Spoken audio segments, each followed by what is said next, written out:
sebagai pemandu ibadah haji kita pada siang hari ini. Di sini saya berperan sebagai pembawa materi. Di sini saya akan menjadi imam tawaf dan Saya Elsa Ratu. Di sini saya ingin menyampaikan materi tentang hukum. Saya Sri Del Fitri Dinanti, tugas saya yaitu membawakan materi tentang buku. Terima kasih. Saya Reviana menjelaskan materi tentang tawaf. Saya Tazkiyah Qurratul Ayun menjelaskan tentang tawaf. Saya Delbi Malidi menjelaskan tentang sa'i. Saya Debbie Alvina menjelaskan tentang sa'i. Baiklah, saya Nadia Wulandari, saya sebagai menjelaskan perbedaan haji dan umroh. Nah, rukun-rukunnya akan ada pemateri-pematerinya masing-masing. Marilah kita mulai menasik ibadah haji kita pada siang hari ini dengan baca lafaz bismillah bersama-sama. Di sini saya akan menyampaikan sedikit tentang materi mengenai ihram. Jadi ihram itu adalah keadaan di mana seseorang itu sudah niat untuk melakukan ibadah haji, atau kalau untuk jamaah haji Indonesia itu biasanya mikotnya itu terletak di Masjid Zulhulaifah atau disebut Bir Ali yang berlokasi sekitar 9 km dari Madinah. Jadi seperti yang kita ketahui, ihram itu adalah pakaian yang harus dikenakan oleh ibadah haji untuk menutupi dirinya. Pakaian ihram laki-laki itu terdapat dua lembar kain, yang satu lembar untuk menutupi dari bawah pinggang sampai ke kaki, dan yang satunya lagi itu dari bahu sampai ke bawah ketiak, diselendangkan. Pakaian itu dia menutupi seluruh tubuhnya kecuali telapak tangan dan muka. Mungkin itulah macam-macam sunnah yang ada kalanya sunnah itu kita lakukan sebelum melakukan rangkaian ihram. Mungkin ini materi yang dapat saya sampaikan. Sekian, terima kasih. Assalamualaikum warahmatullahi wabarakatuh. Assalamualaikum warahmatullahi wabarakatuh. Waalaikumsalam warahmatullahi wabarakatuh. Baiklah, di sini kami akan membahas mengenai materi dari buku. Sebelumnya, perkenalkan, nama saya Sri Del Fitri Dinanti dan teman saya Elsa Ratu. Baik, ibadah wukuf yang pertama kita harus persiapan ihram. Mempersiapkan diri dengan membawa pakaian dan alat ibadah untuk di Padang Arafah, di Musdalifah, dan di Mina. Kemudian, satu hari sebelum melaksanakan wukuf, para jemaah pergi ke Mina dengan membaca zikir dan berdoa. Lalu menuju ke Arafah. Bermalam pada hari 1 Tarwiyah hukumnya sunnah dan tidak termasuk dalam hukum rukun wajib atau wajib haji. Seperti sabda Rasulullah SAW, tidak ada haji tanpa wukuf. Wukuf di Arafah. Wukuf adalah salah satu rangkaian dari ibadah haji, di mana para jemaah haji berdiam diri tanpa melakukan sesuatu apapun, kecuali berzikir dan berdoa mengingat Allah Subhanahu wa Ta'ala. Adapun niat wukuf yaitu Bismillahirrahmanirrahim. Allahumma Rabbana atina fid dunya hasanah wa fil akhirati hasanah wa qina adzabannar. Lalu rukun haji dilaksanakan pada matahari terbenam sampai matahari terbit, yaitu dilaksanakan pada tanggal 9 Zulhijjah sampai tanggal 10 Zulhijjah. selama wukuf, hal yang dilakukan yaitu berzikir dan berdoa. Memperbanyak zikir dengan mengucapkan tasbih subhanallah, Subhanallah. tahmid Alhamdulillah. alhamdulillah, takbir Allahu Akbar. Allahu akbar, tahlil la ilaha illallah, istighfar Astaghfirullahaladzim. kemudian ada ada doa dari An-Nawawi. Bismillahirrahmanirrahim. Allahumma inna nas'alukal huda wat tuqa wal afafa wal ghina. Yang artinya, ya Allah, aku memohon kepadamu petunjuk, ketakwaan, terjaganya kehormatan dan kekayaan. Lalu dilanjutkan dengan mendengarkan khutbah dan disarankan untuk memperbanyak membaca talbiyah, berzikir dan berdoa sembari untuk menunggu matahari terbenam. Wukuf di Arafah saat matahari terbenam, dan pada saat itulah para jemaah pergi menuju ke Musdalifah. Mabit atau bermusdalifah, yaitu di saat para jamaah itu di Musdalifah diperbolehkan untuk mencari kerikil atau batu untuk jumroh. Kemudian menuju ke Mina.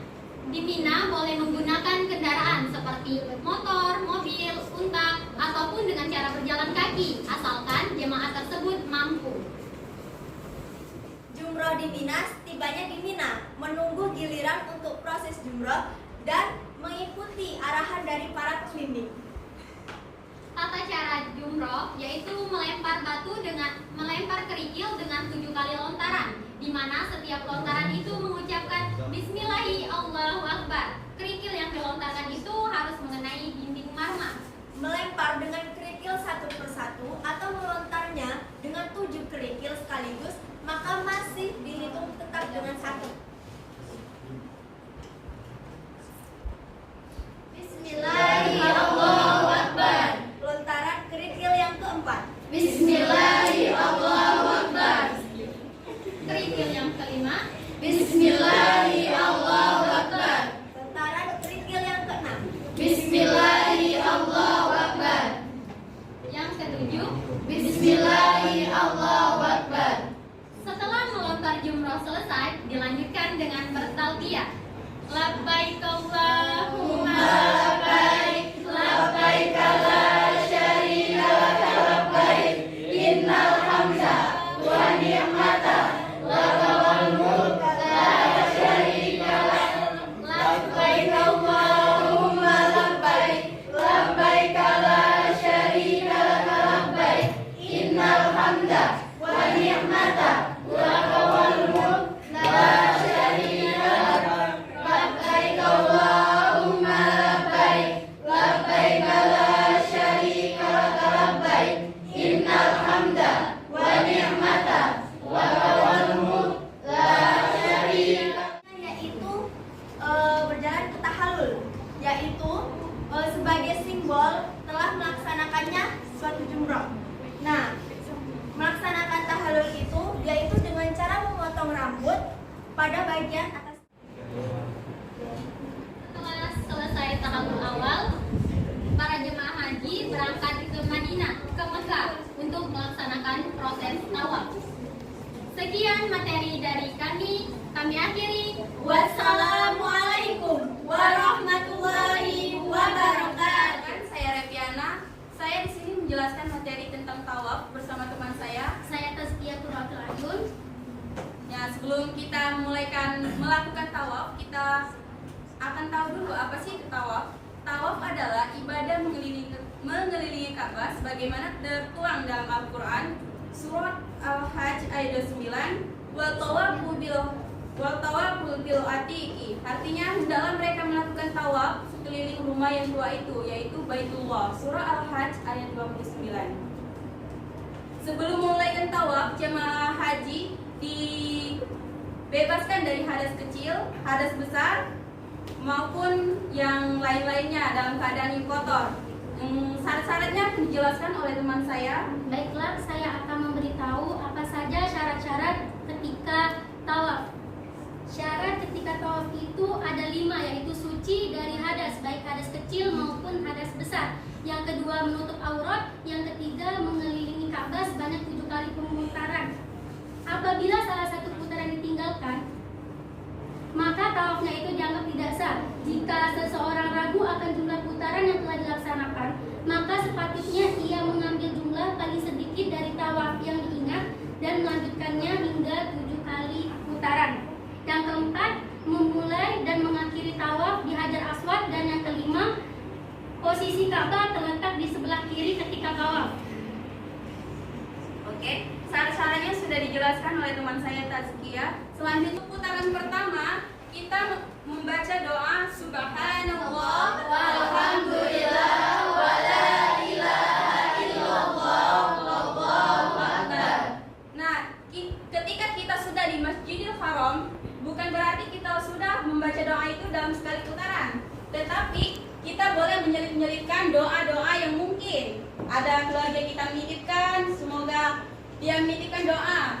Doain aku, semoga aku nyusul haji. Kita boleh menyelipkan kata-kata yang baik. Nah, di dalam tawaf ini kita diperbolehkan berbicara yang lebih afdolnya dalam bahasa Arab. Tetapi jika kita tidak bisa dalam bahasa Arab, kita diperbolehkan untuk berbahasa yang kita mengerti. Untuk kita kan dari Indonesia, berarti kita diperboleh dalam bahasa Indonesia asal katanya sopan dan baik. Lanjut ke Rukun Yamani, ke Hajar Aswad, membaca Rabbana atina fid dunya hasanah wa fil akhirati hasanah wa qina adzabannar. Putaran ke-1 telah selesai, kita melanjutkan putaran kedua dengan membaca Subhanallah walhamdulillah wala ilaha illallah wallahu akbar. Di sini kita boleh merangkum dari doa-doa yang baik, yaitu doa selamat. Kita dari sebelum kita masuk ke rukun Yamani ini, kita diperboleh membaca doa selamat. Allahumma inna nas'aluka salamatan fid din wa afiyatan fil jasad wa ziyadatan fil ilmi wa barakatan fil rizqi. Ya, kalian boleh kalau kalian ada mungkin saudara kalian menitipkan doa semoga dilancarkan rezeki atau dimudahkan segala urusannya, boleh. Ya Allah, semoga nilai haji dan umroh kami besar ya Allah. Amin. Ya Allah, semoga nilai praktek kami dapat A. Amin. Ya Allah, semoga selalu berkahkan dalam kami untuk ilmu selama ini ya Allah. Amin. Mau membaca selawat boleh. Allahumma sholli ala sayyidina Muhammadin tibbil qulubi wa dawaiha wa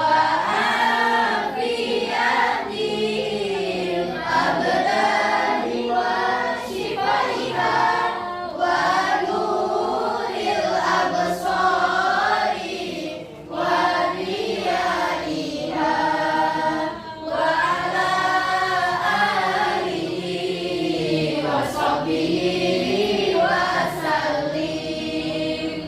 Selanjutnya kita ada sholat 2 rakaat untuk di makam Ibrahim. Yang pertama, rakaat pertama Al-Fatihah dan surah Al-Kafirun. Yang kedua, rakaat kedua Al-Fatihah dan surat Al-Ikhlas. Tawafi raka'ataini mustaqbilal qiblati adaan imaman lillahi ta'ala. Allahu akbar. Bismillahirrahmanirrahim. Alhamdulillahi rabbil alamin. Ar-Rahmanir Rahim, Maliki Yaumiddin.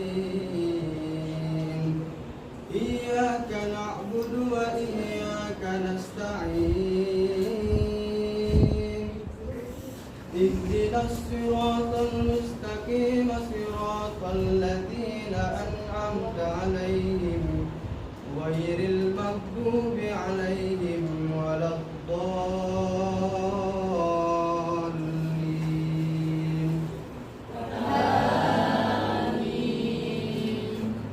Bismillahirrahmanirrahim.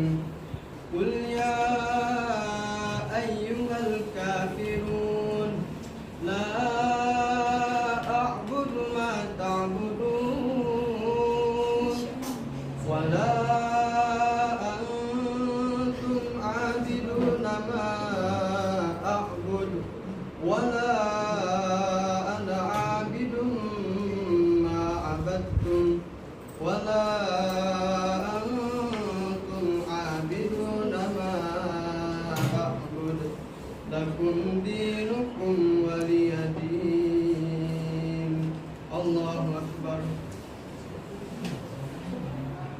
Sami'allahu liman hamidah. Allahu Akbar. Allahu Akbar. Allahu Akbar. Allahu Akbar. Bismillahirrahmanirrahim. Alhamdulillahi Rabbil Alamin. Ar-Rahmanir-Rahim. Maliki Yawmiddin. Iyyaka na'budu wa iyyaka nasta'in. Ihdinas siratal mustaqim, siratal ladzina an'amta 'alaihim ghairil maghdubi 'alaihim waladdallin.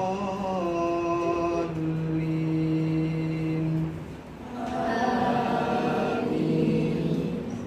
Bismillahirrahmanirrahim. Qul huwallahu ahad, Allahus samad, lam yalid wa lam yulad wa lam yakul lahu kufuwan ahad. Allahu akbar. Sami'allahu liman hamidah. Allahu akbar. Allahu akbar. Allahu akbar. Allahu akbar.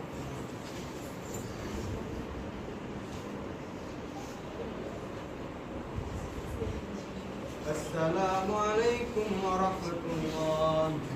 Assalamualaikum warahmatullahi. Kita diperbolehkan untuk mencium hajar. Kita melaksanakan tawaf dan semua rangkaiannya kita disunahkan untuk meminum air zam-zam. Bismillahirrahmanirrahim. Allahumma inni as'aluka ilman nafi'an wa rizqan wasi'an wa shifaan min kulli da'in. Minum 3 teguk.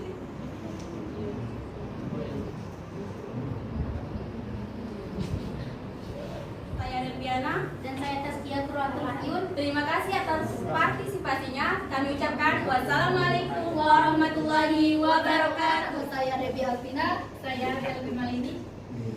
Langsung saja. Sa'i adalah berlari-lari kecil yang mana dari Bukit Safa ke Bukit Marwah selama 7 keliling. Baiklah, langsung saja kita mulai sa'i dimulai dengan berniat. Bismillahirrahmanirrahim. Bismillahirrahmanirrahim. Inna sofa wal marwata min syairillah nabda'u bima ba'da Allahu bi. Nah, selanjutnya kita ke Bukit Safa lalu menghadap ke arah Ka'bah.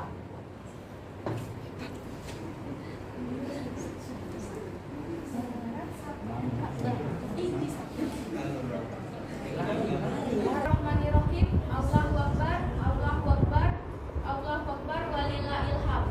Allahu akbar alama hadana walhamdulillah alama kulana. La ilaha illallah wahdahu la syarikalah lahul mulku wa lahul hamdu. Yuhyi wa yumiitu biyadihil khair wa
Rabbi firli warham. wa'fu wa takarram.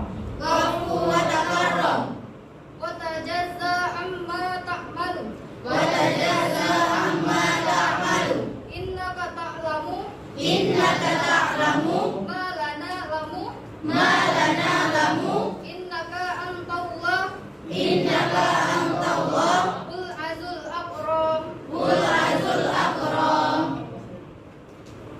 Assalamualaikum warahmatullahi wabarakatuh. Saya akan menjelaskan tentang tahallul.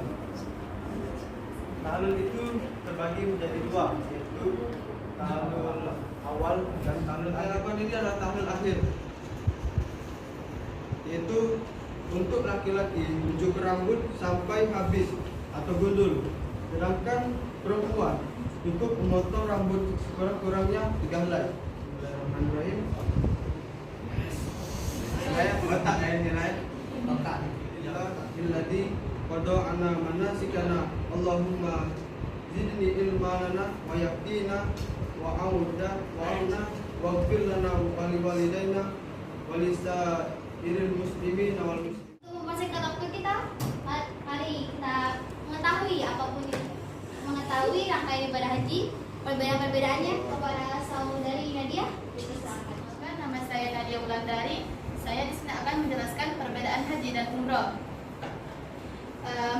Haji ialah ibadah tahunan yang dilakukan untuk mengunjungi atau menziarahi ke Baitullah dengan niat beribadah kepada Allah Subhanahu wa taala dengan waktu yang ditentukan pada bulan Zulhijjah. Sedangkan umroh yaitu ibadah yang dilakukan mengunjungi atau berniat untuk beribadah kepada Allah Subhanahu wa taala dengan waktu tak ditentukan. Namun ibadah umroh lebih afdal dilakukan pada bulan Ramadan. Perbedaan haji dan umroh terletak pada rukun.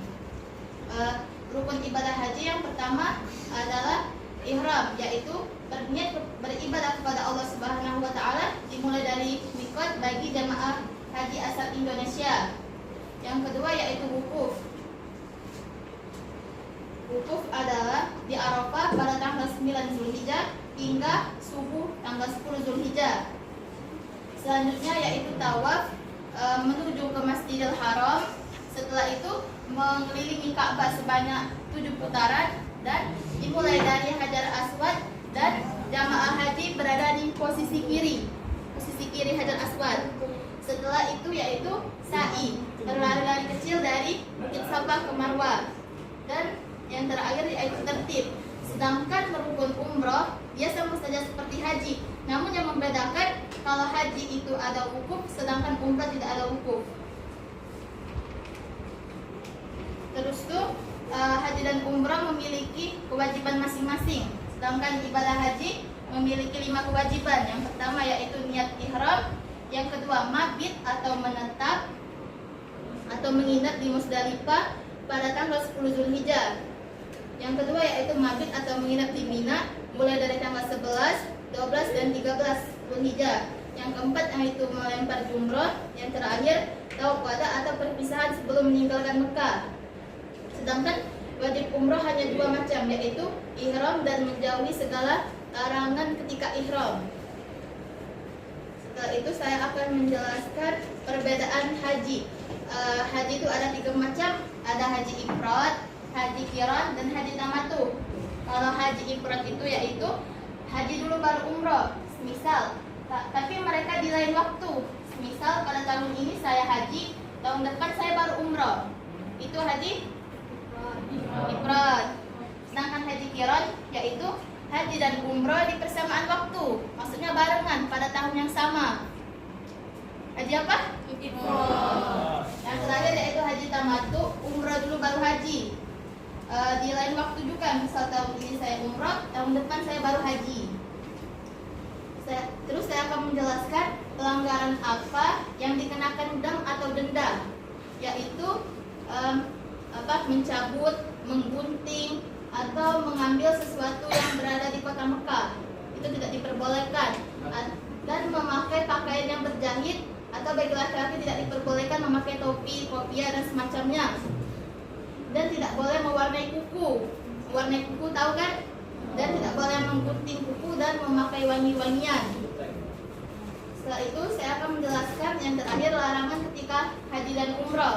Yang pertama, dilarang berhubungan suami istri atau yang semacamnya bersentuhan atau sebagiannya. Ya tahanlah dulu ya, maksudnya itu selesai haji barulah ketemu suami istri itu lagi. Selama haji dan umroh intinya tahanlah dulu, kayak gitu tuh. Yang kedua yaitu melakukan perbuatan maksiat atau tercela. Semisal maksiat ya, misal kita tuh saling pandang-pandangan ke cowok, misalnya pas waktu ibadah haji itu dilarang. Atau tercela, itu perbuatan yang tercela. Yang ketiga yaitu bertengkar atau berdebat dengan orang lain. Semisal kita tuh bertengkar gara-gara ini ingin mencium hajar aswad jadi berantem. Itu tidak diperbolehkan ketika haji dan umroh. Jadi ya berdoa aja kalau misalnya kita dapat kebahagiaan untuk mencium hajar aswad berarti tidak terpilih. Jika tidak mungkin bisa di lain waktu. Yang keempat yaitu memakai pakaian berjahit dan penutup kepala bagi jamaah laki-laki. Ya yang seperti saya jelaskan tadi, tidak boleh memakai kopi atau topi. Terus bagi laki-laki juga tidak boleh memakai kaos kaki atau sepatu yang menutup mata kaki. Tidak diperbolehkan berarti. Terus bagi perempuan dilarang memakai penutup wajah. Semisal ada yang pakai cadar. Nah, berarti yang pakai cadar itu dilepas cadarnya. Karena tidak diperbolehkan ketika haji dan umroh memakai cadar. Bisa dipahami? Bisa.